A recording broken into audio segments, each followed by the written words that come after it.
I, 32 never thought I'd be in this situation, but here I am. My sister Mia, 28 is pregnant with her first child, and she's made a really unusual request that's left me feeling conflicted and uncomfortable. Mia and I grew up in a pretty traditional, middle-class family in the suburbs. Our parents, while loving, were always a bit overprotective and had high expectations for us. I followed the conventional path: good grades, college, steady job. Mia, on the other hand, always had a rebellious streak. From a young age, Mia questioned everything. She was the kid who asked why we celebrated holidays the way we did, why we ate certain foods, why we followed certain traditions. As she got older, this questioning evolved into a full-blown rejection of many societal norms. She became vegan at 16, much to our meat and potatoes family's confusion. She opted out of college to travel and find herself instead. Our parents were concerned, but I admired her free spirit, even if I didn't always understand her choices. Mia met her boyfriend Craig, 30 about 3 years ago at a meditation retreat. Craig's background is similar to ours, but he too had rejected the conventional path. He works as a freelance graphic designer and is heavily into alternative medicine and Eastern philosophy. When Mia brought him home to meet the family, our parents were polite but clearly skeptical. I remember Dad pulling me aside and asking if I thought this was just a phase for Mia. Despite our parents' reservations, Mia and Craig seemed happy together. They moved in together after dating for just 6 months, renting a tiny studio apartment in the artsy part of town. Mia started working at a local organic cafe and selling handmade jewelry on the side. It wasn't the life our parents had envisioned for her, but she seemed content. When Mia announced her pregnancy 6 months ago, it was a bit of a shock to everyone. Mia had always said she wasn't sure if she wanted kids, and Craig had never mentioned wanting to be a father. But they both seemed excited about this new adventure. That's when Mia first mentioned wanting a natural birth experience without any medical intervention. At first, I didn't think much of it. I figured she'd eventually come around to the idea of at least having a midwife present. Our mom tried to share stories of her own birth experiences. Both Mia and I were born in hospitals, but Mia wasn't interested. She started attending these pregnancy circles with other expectant mothers who shared her views on natural childbirth. As her due date approaches, she's about 7 months along now, I'm realizing just how serious she is about this whole unassisted birth thing. She's been reading books about free birthing and watching YouTube videos of women giving birth at home without any medical assistance. When our parents or I express concern, she dismisses us as being brainwashed by the medical establishment. Last week, Mia and Craig came over for dinner. I try to have them over regularly, partly to keep an eye on how Mia's doing with the pregnancy, and partly because I know they're on a tight budget and probably appreciate a good meal. I made a vegan lasagna, still getting the hang of cooking without cheese, but I'm trying, and we had a nice evening catching up. After we finished eating, Mia dropped a bombshell on me. She asked if they could use my house for the birth. I was completely taken aback and didn't know how to respond at first. Mia explained that their tiny studio apartment wasn't suitable for a home birth. They don't have a bathtub, and there's barely enough room to walk around, let alone set up a birthing pool. Plus, they're worried about noise complaints from neighbors if they do it there. Apparently, they've already had issues with their downstairs neighbor complaining about Craig's late-night guitar playing. I have a modest 3-bedroom house with 2 bathrooms, one of which has a large soaking tub. I bought the place a couple of years ago when I got a promotion at work. It's nothing fancy, but it's comfortable and in a quiet neighborhood. Mia said it would be perfect for a water birth, which is apparently what she's envisioning. When I hesitated, Mia got emotional. She started talking about how important it is for her to have a peaceful, intimate birth experience. She said I should be honored to be part of such a special moment in her life. She even brought up how I'd always been supportive of her choices in the past, unlike our parents. Craig chimed in, saying they've been struggling to find a suitable location and that I was their last hope. I tried to gently suggest that maybe they should consider a hospital birth, or at least consult with a midwife. But Mia shut that down immediately. She's adamant about having an unassisted birth, claiming that hospitals are too clinical and interventionist. She started rattling off statistics about C-section rates and medical interventions that she'd read online. Here's where I'm really torn. I love my sister, and I want to support her. We've always been close, despite our different life paths. When our parents struggled to accept some of Mia's choices, I was often the mediator, the one who encouraged them to keep an open mind. But the idea of an unassisted home birth in my house terrifies me. Neither Mia nor Craig have any medical training. What if something goes wrong? I'm not comfortable with the potential risks or liability. I also feel weird about the logistics. Mia said I don't have to be there for the actual birth if I'm uncomfortable, but the thought of leaving them alone in my house for who knows how long doesn't sit well with me either. And what about the mess? Birth is messy, right? I'm not squeamish, but the idea of my bathtub being used for this purpose makes me a bit uneasy. When I voiced some of these concerns, Mia accused me of not supporting her choices. She said I was being selfish and prioritizing my comfort over her needs as an expectant mother. She brought up times in the past when I'd supported her unconventional decisions, like when I helped her move into her first apartment against our parents' wishes. Craig gave me a disappointed look and said he thought I'd be more understanding. To make matters worse, our mom called me the next day. Apparently, Mia had told her about my hesitation, and now mom is guilt-tripping me too. She keeps saying how wonderful it would be to have the baby born in a family home and that I should be more supportive of my sister. I think mom is just desperate to be involved in some way, since Mia has been shutting her out of most of the pregnancy process. I feel like I'm being pressured from all sides, but my gut is telling me this is a bad idea. I'm worried about safety, liability, and honestly, the whole situation just makes me incredibly uncomfortable. Part of me wonders if I'm overreacting, if I'm letting my more conventional mindset cloud my judgment. But another part of me feels like this is a step too far, that supporting Mia's choices is one thing, but potentially putting her and her baby at risk is another.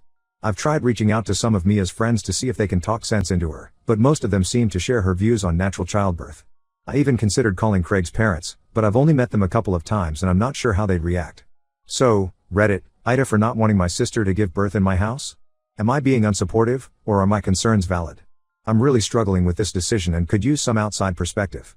How do I support my sister without compromising my own boundaries and concerns for her safety? Update 1. Thank you all for your responses to my original post. I've been overwhelmed by the support and advice I've received. A lot has happened since I last posted, and I wanted to give you all an update. After reading through the comments, I realized I needed to have a serious conversation with Mia. I invited her over, without Craig this time, to talk things through. I thought maybe if we could speak one-on-one, like we used to when we were kids, we might be able to find some common ground. It didn't go well. I made Mia's favorite tea, a special blend she introduced me to a few years ago, and we sat down in my living room. I tried to calmly explain my concerns about safety and liability. I even showed her some of the resources you all shared about the risks of unassisted home births. I thought maybe if she saw the information coming from neutral sources, not just from me or our parents, she might be more receptive. Mia listened at first, sipping her tea and nodding along. But as I continued, I could see her body language changing. She set down her mug and crossed her arms. When I finished speaking, she was quiet for a moment, and I thought maybe I'd gotten through to her. But then she got defensive. She accused me of not trusting her judgment and trying to control her birth experience. "You sound just like mom and dad," she said, her voice rising. "I thought you were different, I thought you understood me." She went on to say that I was betraying her by siding with the medical establishment and that I clearly didn't respect her as a woman or a mother. Things escalated when I suggested that if she was set on a home birth, she should at least consider having a certified midwife present. I thought this was a reasonable compromise, but Mia exploded. She stood up, knocking over her mug in the process. Tea spilled across my coffee table, soaking into the stack of pamphlets I'd printed out about safe home birthing practices. "I can't believe this," she shouted, tears in her eyes. "My own brother, betraying me like this. You're just like our parents, trying to control my life, my choices." She stormed out, slamming the door behind her. I was left standing there, stunned, surrounded by the mess of spilled tea and scattered papers. The next day, I got a series of angry text messages from Craig. He called me a selfish jerk and said I was causing Mia unnecessary stress during her pregnancy. He even threatened to cut me out of the baby's life if I didn't get on board with their plan. Reading those messages, I felt a mix of anger and sadness. How had things gotten to this point? I was feeling pretty awful about the whole situation, replaying the argument with Mia over and over in my head. But then something unexpected happened. My neighbor, Peggy, 35F, who's a labor and delivery nurse, came over. She said she'd overheard Mia yelling as she left my house and wanted to check if everything was okay. I ended up spilling the whole story to Peggy over a cup of coffee. It felt good to talk to someone who wasn't directly involved in the family drama. Peggy listened patiently, then shared her professional perspective. She was horrified when she heard about Mia's plans. She shared some really sobering statistics about the risks of unassisted home births, especially for first-time mothers. But the real bombshell came when Peggy pointed out something I hadn't even considered. In our state, it's actually illegal to assist in a home birth without proper certification. She explained that if something went wrong and it came out that I had knowingly allowed an unassisted birth in my home, I could potentially face legal consequences. This information hit me hard. I'd been focused on the emotional and family dynamics of the situation, but the legal aspect added a whole new layer of complexity. I realized that by saying no to Mia, I wasn't just being unsupportive, I was potentially protecting myself legally. Armed with this new information, I decided to stand my ground. I spent hours drafting an email to Mia, trying to strike the right balance between firmness and compassion. I explained that while I love her and want to support her, I simply cannot allow an unassisted birth to take place in my home. I outlined the legal risks, not just for me but potentially for her and Craig as well. I offered to help her research safer alternatives, including birth centers that offer a more home-like environment. Hitting send on that email was one of the hardest things I've ever done. I knew it would hurt Mia, but I also knew it was the right thing to do. For days after, I anxiously checked my phone, waiting for a response. But Mia remained silent. However, our mom called again. This time, Instead of guilt-tripping me, she actually thanked me for standing firm. Apparently, Peggy had reached out to her, with my permission, to share her professional concerns, and it finally got through to our mom how risky this plan is. Mom admitted that she'd been so desperate to be involved in Mia's pregnancy that she'd been willing to overlook the dangers. Now, she's fully on my side and is trying to talk sense into Mia. The family dynamics have shifted dramatically. Craig's parents have also gotten involved, and from what I hear, they're not happy about the unassisted birth plan either. They've offered to help pay for a midwife or a birth center, but Mia and Craig are reportedly not speaking to them either. As of now, I'm standing firm on my decision. I won't be allowing the birth to take place in my home. I'm worried about the strain this is putting on my relationship with Mia, but I know I'm doing the right thing. There's a part of me that hopes this rift will heal with time, especially once the baby arrives. But another part of me worries that this could be a turning point in our relationship, that things might never be the same between us. I'll update again if there are any major developments. Thank you all again for your support and advice through this challenging time. Update 2. It's been a whirlwind couple of weeks since my last update, and I have some surprising news to share. First, the not so good. Mia was furious about my email and the fact that I discussed the situation with Peggy. She left me a voicemail full of angry accusations, that I'd betrayed her trust, that I was trying to turn the family against her, that I clearly didn't respect her as a woman or a mother-to-be. For a while, she and Craig were refusing to speak to me, Mom, or Craig's parents. The silence was hard to bear. Mia and I have always been close, despite our differences. Not being able to check in on her, to see how she was doing with the pregnancy, it was eating me up inside. I tried to respect her wishes for space, but I couldn't help worrying. But then, something unexpected happened. Mia's best friend since childhood, Lena, 29F, went into labor 3 weeks early. Lena had been planning a hospital birth, but things progressed so quickly that she ended up giving birth at home with just her husband present. I heard about it from Mom, who got a call from Lena's mother. While Lena and the baby survived, she had some serious complications that required her to be rushed to the hospital immediately after the birth. She lost a lot of blood and had to have emergency surgery. It was a scary situation, and apparently, it really shook Mia up. For days after Lena's experience, I debated whether I should reach out to Mia. I wanted to be there for her, but I was afraid of pushing her further away. In the end, I decided to send her a simple text. I heard about Lena. I hope she's okay. I'm here if you need to talk. To my surprise, Mia called me the next day. She was in tears, asking if we could talk in person. When she came over, she looked exhausted. She admitted that she'd been so focused on having her perfect birth experience that she'd lost sight of what was truly important, the safety of herself and her baby. Seeing what Lena went through, she said, wiping her eyes, it made me realize how quickly things can go wrong. And if that had been me, giving birth here or in our apartment, with no medical help. She trailed off, and I could see the fear in her eyes. Mia apologized for putting me in such an uncomfortable position and for lashing out when I expressed my concerns. We talked for hours, really talked, like we used to when we were younger. She opened up about her fears, fear of losing control in a hospital setting, fear of being judged for her choices, fear of turning into our mother, who she sees as having lost her identity to motherhood. The biggest surprise came when Mia asked if I would go with her to tour a local birth center. She's still not keen on a hospital birth, but she's open to a compromise that offers a more home-like environment with medical professionals on hand. I agreed immediately, relieved that she was considering safer options. Craig is taking a bit longer to come around. He wasn't with Mia when she came to talk to me, and from what Mia said, he's still defensive about their original plan. But he's agreed to tour the birth center with Mia. I think he's relieved that they've found a middle ground that Mia is comfortable with. Mom is overjoyed that Mia is reconsidering her plans. She's been incredibly supportive, offering to help in any way she can. She's even started researching natural pain management techniques to suggest to Mia, trying to show that she respects Mia's desire for a more natural experience. Craig's parents have also expressed their relief and have offered to contribute financially to the birth center costs. As for me, I'm just glad that this situation is moving in a more positive direction. My relationship with Mia is on the mend, and I feel a huge sense of relief knowing that she'll be in safe hands when the time comes. I'm going to tour the birth center with Mia next week. I'm a bit nervous, to be honest. I've never been to a place like this before, and I'm not sure what to expect. But I'm also excited to support Mia in this new direction.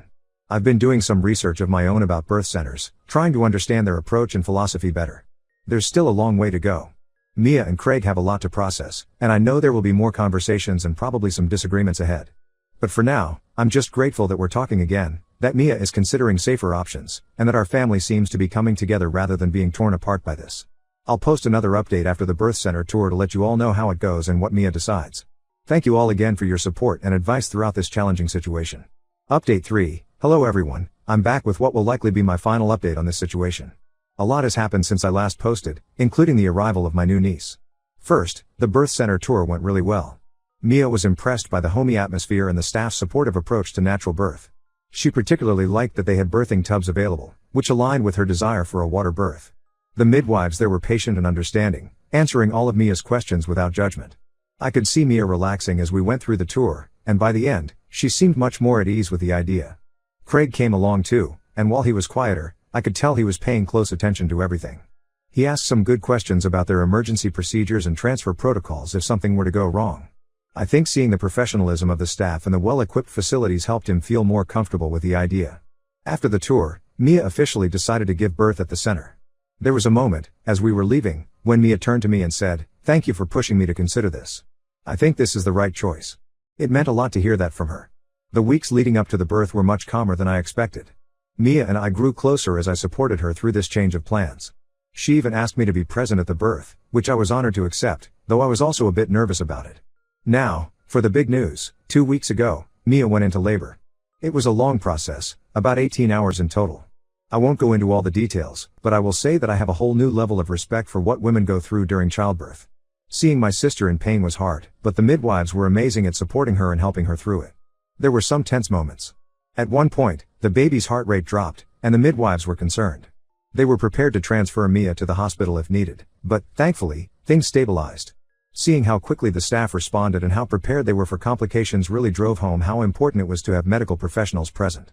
In the end, Mia gave birth to a healthy baby girl, Lily, weighing 7 pounds 3 ounces. The look of pure joy and love on Mia and Craig's faces when they first held Lily is something I'll never forget.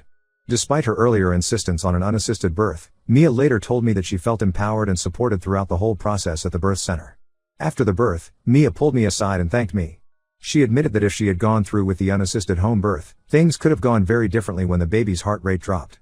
She said she was grateful that I had stood my ground and helped her see reason. Craig also apologized to me for his behavior. He said the reality of becoming a father had put things into perspective for him, and he now understands why we were all so concerned. We're not best friends or anything, but I think this experience has helped us understand each other better. Mia and Lily are both doing well and are back home now. Our whole family is over the moon, and even Craig's parents have buried the hatchet. Mom is in full grandmother mode, barely leaving Mia's side and constantly doting on Lily. It's nice to see everyone getting along after all the tension of the past few months. As for me, I'm enjoying being an uncle. Holding Lily for the first time was an incredible feeling, and I'm so glad that everything worked out safely in the end. Mia and I have had some good talks since Lily's birth, and I feel like our relationship is stronger than ever. Thank you all again for your advice and support throughout this journey. It's been a wild ride, but I'm grateful for the positive outcome and the stronger relationships that have come out of it.